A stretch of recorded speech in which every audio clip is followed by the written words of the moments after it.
Welcome to my channel Poppy electronics. आज की video में Novatek dual output solar inverter की अनबॉक्सिंग करेंगे। Novatek PV7000 dual output 6 kV solar inverter है, जिसमें से double 220 volt AC output supply निकलती है। इसके बॉक्स में guarantee card, data cable, software CD, user manual मिलती है। ये dual PV7000 plus Novatek solar inverter है।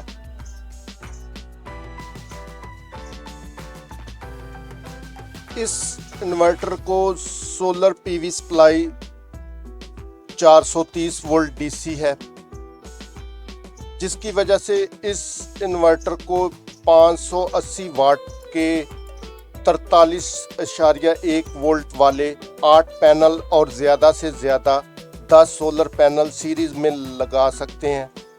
ये हाइब्रिड सोलर इन्वर्टर है जो दिन के वक्त बगैर बैटरी के बेहतरीन काम करता है,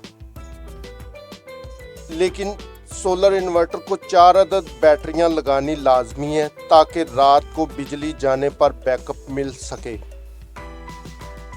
thank you for watching my video.